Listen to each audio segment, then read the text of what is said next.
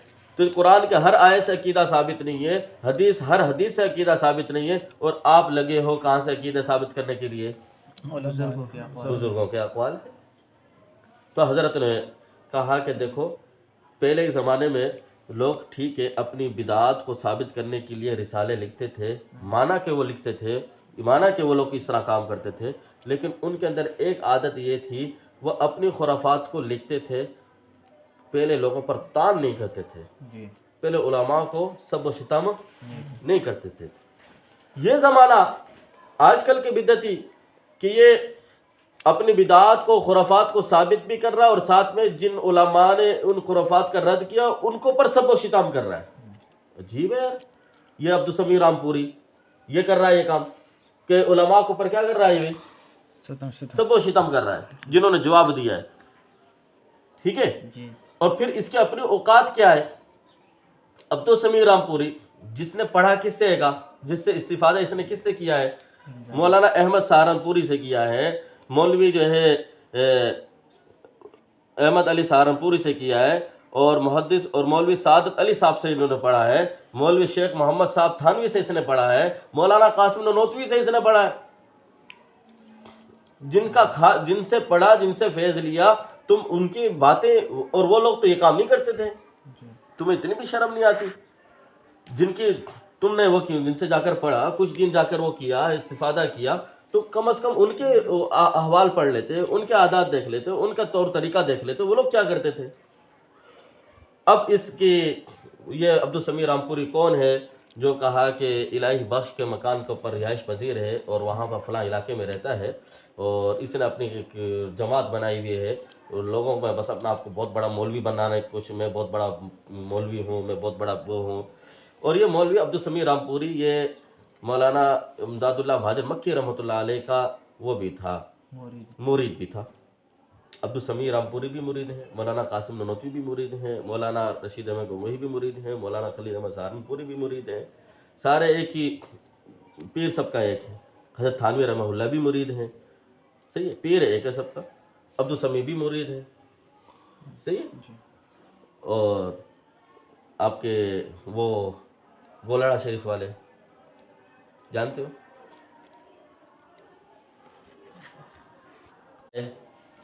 ہم بھی ان کو بڑا مانتے ہیں، ہم بھی ان کو کہتے ہیں کہ اچھے آدمی تھے، بزرگ تھے، پیر تھے۔ وہ بھی حاجی صاحب کی کیا ہے بھائی؟ مرید ہیں، سارے مرید ہیں، ٹھیک ہے بھائی، حاجی صاحب کے۔ لیکن اب عبدالسمیع رامپوری نے اس طرح کی خرافات والی کتاب لکھ دی ہے، انہوں نے اس کتاب کا رد لکھنا شروع کیا۔ حضرت نے کہا 1303 کے اندر یہ کتاب آئی، میں نے اس کا رد لکھا ہے، اور یہ اس نے اپنی کتاب کا نام لکھا تھا انوار ساتیہ۔ یہ انوار ساتیہ نہیں آئے گا، بلکہ یہ کیا ہے بھائی، یہ ایک ظلمات ہے، یہ ظلمات ہے۔ تو میں نے اس کتاب کا رد لکھا اور اس کا نام لکھا براہین قاطعہ۔ اب اس کتاب کی ترتیب یہ ہوگی براہین قاطعہ کی، جہاں ہم یہ بات لکھیں گے نا مؤلف، تو مؤلف سے مراد کون ہوگا؟ عبدالسمیع رامپوری ہوگا، ٹھیک ہے۔ اور جہاں مجیب لکھا ہوا ہوگا نا، مجیب سے مراد وہ ہوگا جس نے فتویٰ انکاری کے اوپر جواب لکھا تھا، وہ لوگ مراد ہوں گے، ٹھیک ہے۔ اور پھر جو ہے آگے جو بات ہوگی پھر وہ بیری ہوگی، صحیح، چلیں بباری عز اسمہ الی آخرہ۔ الی آخر، یہ قول، یہ اس کا قول نقل کیا، اس کا جواب اقول، میں کہتا ہوں۔ اقول مسئلہ خلاف وعید قدماء میں مختلف ہی ہے۔ امکان کذب کا مسئلہ تو اب جدید کسی نے نہیں نکالا، بلکہ قدماء میں اختلاف ہوا ہے کہ خلف وعید آیا جائز ہے کہ نہیں۔ چنانچہ در مختار میں ہے هل يجوز الخلف في الوعید فظاہر ما في المواقف والمقاصد ان الاشاعرة قائلون بجوازه لأنه لا يعد نقصا بل جودا وکرما۔ عقیدہ ٹھہرایا، اس پر مؤلف کو افسوس اور عبرت نہ ہوئی، بس یہ ماجرا لائق دید ہے کہ تمام امت کے خلاف حق تعالیٰ کے عجز پر عقیدہ ٹھہرانا تو مؤلف کی پیشوایان کا دین ہے، اور مؤلف اس پر افسوس نہیں کرتا، اور امکان کذب کو خلف وعید کی فرع ہے، اور امکان کذب جو کہ امکان کذب خلف وعید کی فرع ہے، جو قدماء میں مختلف ہی ہو چکا ہے، اس پر تعین کرتا ہے۔ اس سے حال علم اور فہم مؤلف کا ہر شخص امتحان کر کے دیکھے فقط۔ بس دیکھیں حضرت نے کتنا پیارا جواب دیا۔ حضرت کہتے ہیں کہ یہ جو کہہ رہا ہے کہ کوئی امکان کذب کو، بھائی یہ امکان کذب جو ہے یہ مسئلہ تو کوئی جدید مسئلہ تھوڑی ہے گا، یہ تو مسئلہ تو قدیم مسئلہ ہے گا، مؤلف سے پہلے کا لوگوں کا۔ اور یہ در مختار کے اندر تو لکھا ہے کہ اس میں اختلاف ہے، خلف وعید جائز ہے یا نہیں۔ اشاعرہ کا مذہب یہ ہے کہ یہ کیا ہے، جائز ہے، وہ اس کو اللہ کا کرم اور فضل سمجھتے ہیں، اللہ کا کرم ہے یہ کہ اللہ جہنمیوں سے جہنم کو نکال کر جنت میں ڈال دے، یہ تو اللہ کا کرم ہے، یہ تو اللہ کے لیے کیا چیز ہے بھائی۔ اور پھر یہ کہنا کہ اللہ اپنے مخلوق کے دوبارہ مثل پیدا کرنے پر قادر نہیں ہے، یہ اللہ کے لیے عجز ثابت کر رہے ہو، یہ کہاں کی عقل مندی ہے۔ تو جس مسئلے کے اندر علماء کا، متقدمین کا اختلاف چلا آ رہا تھا، اب اس کا یہ کہنا ہے کہ اس زمانے میں یہ شروع ہو گئے، تو اس سے پتہ چلا کہ مؤلف کے پاس اتنا علم بھی نہیں ہے کہ اس کو یہ بات پتہ نہیں ہے کہ یہ مسئلہ اب کا نہیں ہے، یہ مسئلہ تو بہت پہلے سے چلا آ رہا ہے، صحیح ہے بھائی۔ ہاں،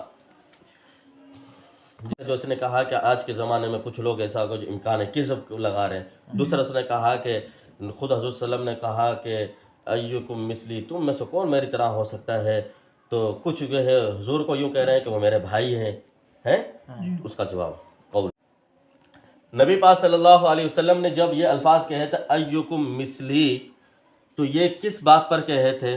تقرب الی اللہ میں کہے تھے، نہ کہ اس بات میں کہے تھے کہ میں تمہاری طرح انسان نہیں ہوں۔ جی یہ نفی مثل کی کہ میں تمہاری مثل جیسا نہیں ہوں یا تم میرے جیسے نہیں ہو، یہ کس میں نفی تھی؟ نہ کہ جنسیت میں۔ جی سمجھ گئے؟ کیونکہ آگے والا جملہ دیکھیں بھائی، نبی پاک صلی اللہ علیہ وسلم کیا کرتے تھے؟ روزہ رکھتے تھے نا، جی ٹھیک ہے، لگاتار روزہ رکھ رہے ہیں۔ صحابہ نے دیکھا حضور روزہ رکھتا، ہم بھی رکھنا شروع کر دیں۔ صحابہ جو ہے نڈھال ہونا شروع ہو گئے، کمزور ہونا شروع ہو گئے۔ آپ وسلم کو پتہ چلا، آپ وسلم نے فرمایا کیا ہوا کہ روزہ رکھتا ہے، آپ نے جیسے روزہ رکھتا ہم نے بھی کیسے ہو؟ آپ وسلم نے فرمایا کہ ایکم مثلی، تم میری طرح کیسے ہو سکتی ہو؟ اللہ تو مجھے کھلاتا ہے پلاتا ہے، تم میری طرح کیسے ہو سکتے ہو؟ تو یہاں پر آپ وسلم جو کہہ رہے ہیں ایکم مثلی، وہاں تقرب الی اللہ، اللہ کے ساتھ میرا قرب اتنا ہے کہ میں اللہ کا ذکر کرتا ہوں میرا پیٹ بھرنا شروع ہو جاتا ہے، وہ تو مجھے کھلا رہا ہے۔ تو یہاں پر تقرب الی اللہ میں مماثلت کی نفی ہے، نہ کہ جنس ہونے میں۔ تو تمہیں اتنی بات بھی معلوم نہیں ہے، آن لگے ہو کہ تم مجھے رد کرنے کے لیے اس کے۔ اسی طرح آگے جی خود ظاہر لوازم زوجیت کی مقصود ہے، ہاں بس کوئی ادنیٰ مسلم بھی ہاں فخر عالم علیہ السلام کی تقرب و شرف کمالات میں کسی کو مماثل آپ صلی اللہ علیہ وسلم کا نہیں جانتا۔ ہاں ترجمہ: مجھے پسند ہے کہ میں اپنی بھائیوں کو دیکھو، بس اخوت بوجہ اولاد آدم ہونے کے کہا، اور یہی وجہ قائل کی ہے، موافق قرآن و حدیث کے ہے، اس پر تعان کرنا قرآن و حدیث پر تعان ہے۔ بھائی اچھا، یہ وددت انی قد رأیت اخوانی حدیث کا ہے مفہوم ذہن میں۔ حضور علیہ السلام ہے کہ جو ہے غزوے میں جا رہے ہیں، وہاں پر جو ہے غالباً غزوہ خندق یا کون سا تھا غزوہ، تو اس میں صحابہ سے پوچھا کہ پانی کہاں، پانی نہیں ہے۔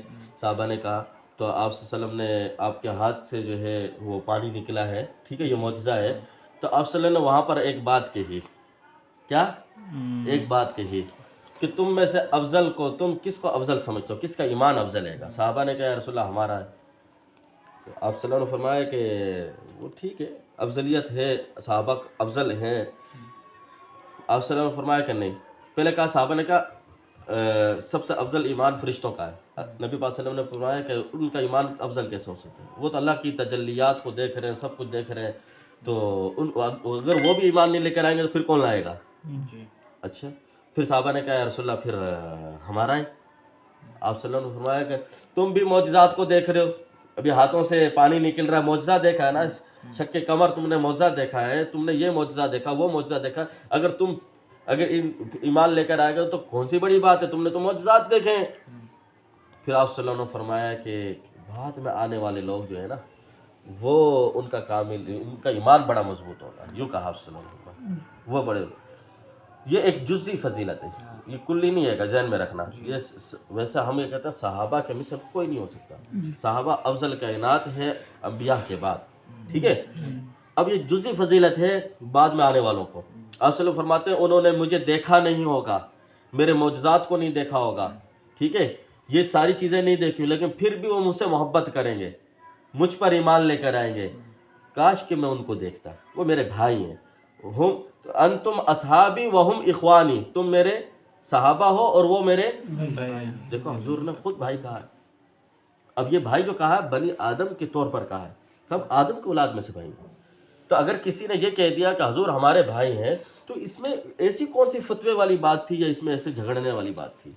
تو بنی آدم کے طور پر اس نے کہا۔ جی ایک یہ چیز یہ کی ہے کہ چونکہ عبدالسمیع رامپوری نے فتویٰ دینے والوں کے بارے میں کہا تھا کہ وہ لوگ کم علم ہیں، ایسے ہیں، تو اس کے اندر فتویٰ دینے والے بڑے بڑے حضرات تھے، مولانا رشید احمد گنگوہی بھی تھے، اور مولانا رشید احمد گنگوہی مولانا خلیل احمد سہارنپوری کے استاد بھی ہیں اور پیر اور مرشد بھی ہیں۔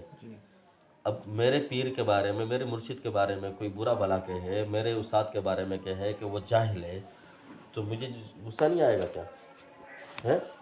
کیونکہ اپنا آپ کو تو بہت بڑا عالم کہہ رہا ہے، تو اپنا آپ کو بہت بڑا، میرے استاد کو تو جاہل کہتا ہے، تو حضرت اس وجہ سے کم فہم، بے عقل، نہ سمجھ، اس طرح کے الفاظ نقل کرتے ہیں۔ سمجھ رہے بات کو کہ حضرت کے استاد کے بارے میں اس نے اس طرح کی باتیں کی، میرے استاد کے بارے میں، میرے استاد کے، اور یہ تو وہ بھی کہتا ہے کہ رشید احمد کو وہی نہیں سراغ بات کی کہ تو میرے استاد کے بارے میں تو خود کا اپنا علم دیکھ کتنا آئے گا، تجھے اتنی بھی پتہ نہیں ہے کہ یہ بات کہ یہاں پر جو شخص کہہ رہا ہے، اگر جس نے یہ بھی کہہ دیا ہے کہ اگر حضور ہماری طرح بھائی ہیں تو وہ مطلب کہ بنی آدم ہونے کے اعتبار سے کہا ہے، اور اس کا مقصد جو ہے وہ نہیں ہے گا فضیلت میں، ہم تو خود اس کے وہ سمجھتے ہیں کہ جو فضیلت میں آپ وسلم کو اپنی طرح سمجھے، اپنے برابر سمجھے، تو ہم اس کو مسلمان سمجھتے ہی نہیں ہیں۔